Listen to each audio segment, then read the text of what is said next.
So guys, जैसा कि हमने पिछले एपिसोड में देखा कि आइस एम्परर बोडोंग ने एक जो शिकार की थी और ओटेगर रेगिस्तान में एक स्नेक वुमेन की तलाश में निकला जो अपनी याददाश्त भूल चुकी थी। बोडोंग उसे ढूंढने में कामयाब रहा, मगर बोडोंग ने जिस बॉस के साथ कांटेक्ट किया था वो पहले ही मारा गया। क्वीन मेडुसा वहाँ यूडाई को ढूंढने आई थी, मगर वो छिपकर बच गए थे। रास्ते में उन्हें कई स्नेक मैन मिले, पर बोडोंग उन्हें खत्म करके आगे बढ़ गया, मगर उसके शरीर में जहर फैल रहा था। फिर अब हम देखते हैं कि बोडोंग यूडाई के साथ टेगर रेगिस्तान की खंडर जगह पर पहुंचता है। यूडाई काफी थक चुकी थी, इसीलिए वहीं गिर जाती है और बोडोंग से कहती है कि हमें और कितना चलना होगा। बोडोंग विश्राम करने के लिए वहीं बैठ जाता है, तभी उसके हाथ से जहर टपकने लगता है, जिसे रोकने के लिए वो एक पिल खा लेता है। यूडाई सोचती है कि मुझे अपने मालिक की चोटों को ठीक करने में मदद करनी चाहिए। वो उसकी तरफ एक छोटा पत्थर फेंकती है और मुस्कुराते हुए कहती है कि आपने अभी भी मुझे नहीं बताया कि आपका नाम क्या है। यूडाई ने जो पत्थर फेंका था उससे एक चींटी पलट गई थी, इसीलिए बोडोंग उस चींटी को उठाता है और उसे कोई जवाब नहीं देता। बोडोंग को दर्द होता है तो यूडाई उसके पास जाकर कहती है कि मुझे अपना घाव देखने दो। बोडोंग उसे कहता है कि कुछ मुद्दे हैं जिन्हें मुझे सोल्व करना है, तुम यही रहना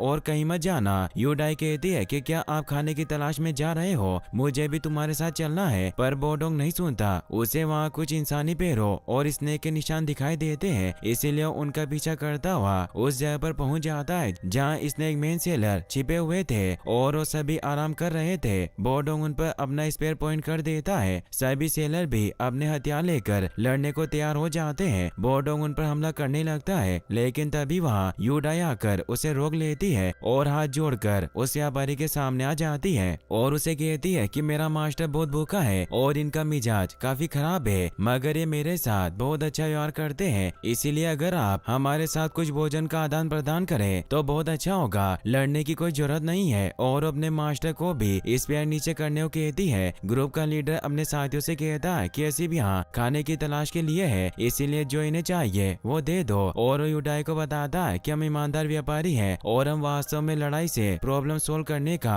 कोई तरीका नहीं समझते।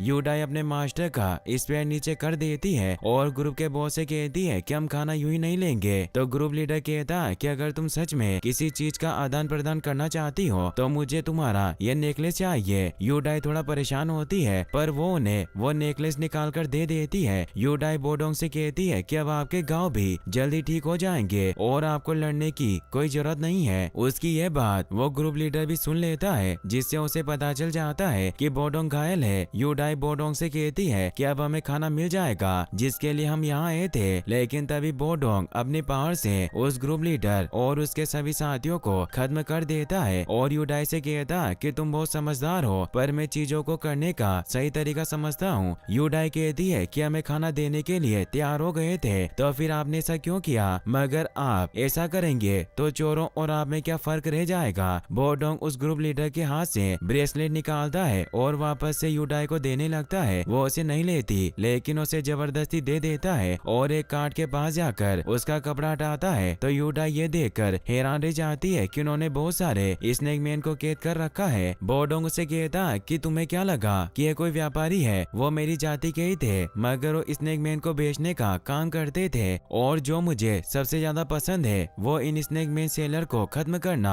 तभी स्नेक मैन सेलर के साथी वापस उठ खड़े होते हैं कि क्यों मरे नहीं थे। वो कहते हैं क्या सम्राट, तुमने हमारा बहुत अच्छा अंदाजा लगाया और हमारे लिए कोई मौका नहीं छोड़ा। अब वो सभी लड़ने के लिए तैयार होते हैं। बोडोंग उन्हें कहता है कि जिस व्यक्ति ने तुम्हारे साथ कांटेक्ट किया था वो पहले ही मर चुका है, इसीलिए अब तुम्हारी कोई वैल्यू नहीं रही। एक आदमी कहता है कि तुम बहुत ज्यादा बोल रहे हो और क्या ऐसा इसीलिए है क्योंकि तुम घायल हो? वो सभी उससे कहते हैं कि हम डुवांग हैं, हम तुम्हें नहीं छोड़ेंगे और अपनी पावर एक्टिवेट करके उस पर हमला करने लगते हैं। वो विंड एलिमेंट की स्पीड को इंक्रीज करते हैं ताकि बोडोंग अपने एलिमेंट की पावर न बढ़ा सके। अब वो बोडोंग पर हमला करने लगते हैं, लेकिन वो उन्हें बड़ी आसानी से मारने लग जाता है और एक एक करके सभी को खत्म कर देता है। एक आदमी वहाँ से से भागने लगता है, लेकिन वो अपने स्पेयर से उसे निपटा देता है। बोडोंग को इससे और ज्यादा दर्द होने लगता है और यूडाई से कहता है कि जाओ देखो क्या उनके पास एंटीडोट है। यूडाई चेक करने लगती है। बोडोंग कहता है कि सभी की नियति पहले ही तय हो चुकी है, इसीलिए मुझे इन स्नेक मैन को खत्म करना होगा। और वो कई सारे आइस स्पाई को बाहर निकाल लेता है। वो सभी स्नेक मैन और वुमन चिल्लाने लगते हैं कि हमें मत मारो। ये देखकर यूडाई घबरा जाती है और वो मास्टर से कहती है कि आप क्या करना चाहते हैं। यूडाई को विजन आते हैं जिसमें उसे स्नेक मैन जाति के एल्डर दिखाई देते हैं जो भी अपने पकड़े हुए इंसानों को मार रहे थे और कहते हैं कि अगर हम इसे आज जिंदा छोड़ते हैं तो निश्चय ही ये हमें फ्यूचर में मार डालेंगे। बोडोंग भी इसी वजह से उन्हें मार रहा होता है। यूडाई उसे रोकने लगती है। बोडोंग कहता है कि आज अगर मैंने इन्हें छोड़ दिया तो ये हमें फ्यूचर में धोखा जरूर देंगे। इन्हें मारना ही सब कुछ खत्म करने का सबसे अच्छा तरीका है। यूडाई कहती है कि मैं आपसे विनती करती हूँ इतने क्रूर ना बने, मगर बोडोंग उनकी नहीं सुनता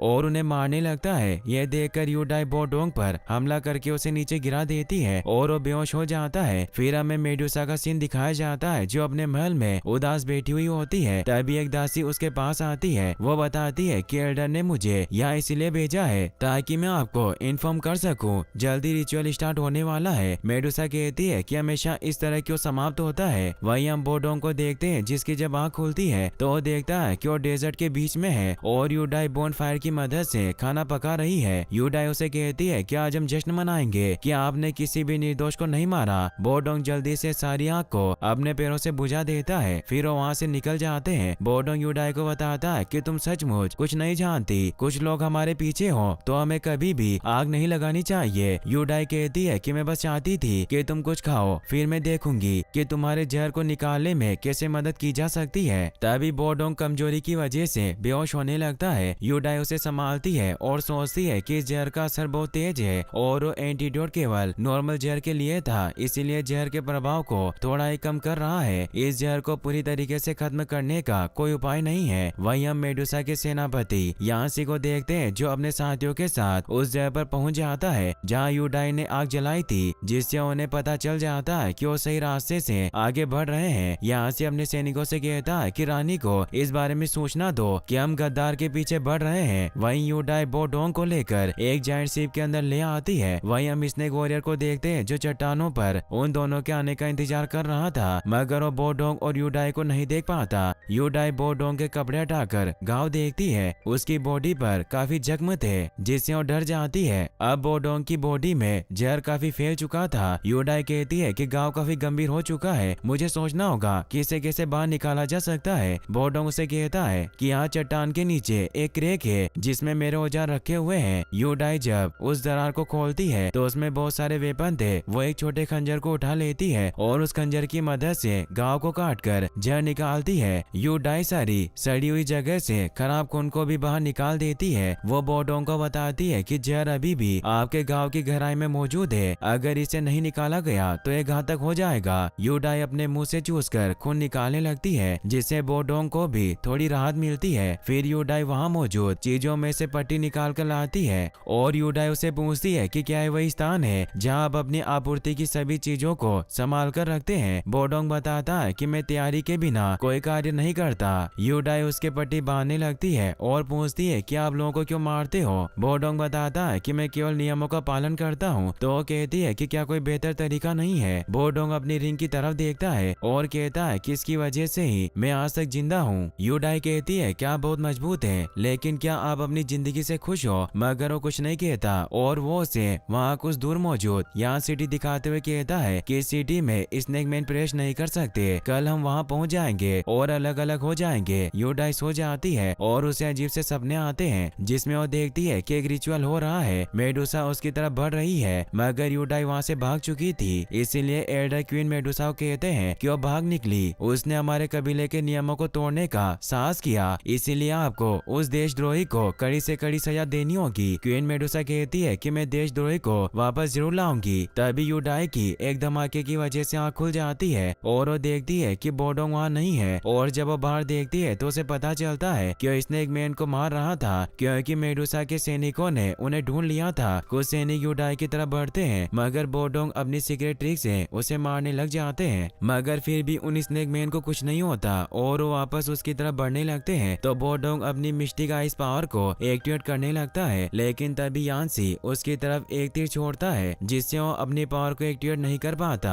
सेनापति अपने साथियों से कहता है कि इस इंसान को अपने महान युद्ध कौशल का उपयोग मत करने दो, तो सभी लगातार बोडोंग पर हमला करने के लिए आगे बढ़ते हैं। कुछ सैनिक शिप के ऊपर पहुंच जाते हैं मगर बोडोंग उन पर हमला करके उन्हें नीचे गिरा देता है और अब वो शिप भी नीचे लुढ़कने लग जाता है। बोडोंग को भी एक तीर लग जाता है। यूडाई बोडोंग से कहती है कि आप मेरी चिंता ना करें, आप खुद को बचाएं, मगर बोडोंग उसकी नहीं सुनता और मेडुसा के आदमी से लड़ता रहता है और उन्हें खत्म कर देता है। लेकिन तभी एक सैनिक उसे पकड़ लेता है जिससे यानसी लगातार उसके सीने में तीर घोंपने लगता है। इससे यूडाई बहुत दुखी होती है। यानसी बोडोंग को कमजोर होता देखकर अपने सैनिकों से पहले उस पर हमला करने को कहता है। सभी सैनिक बोडोंग पर टूट पड़ते हैं। बोडोंग देखता है कि यूडाई के पास वो सैनिक वॉरियर पहुंच चुका है। यूडाई उसे बहुत डर रही थी। वो बोडोंग की तरफ देखती है और उसे इशारों में ही उसे यहाँ से चले जाने को कहती है। बोडोंग उड़कर वहाँ से चला जाता है। यूडाई से खुश होती है कि बोडोंग की जान बच गई, मगर वो स्नेक वॉरियर उसके काफी करीब पहुंच गया था।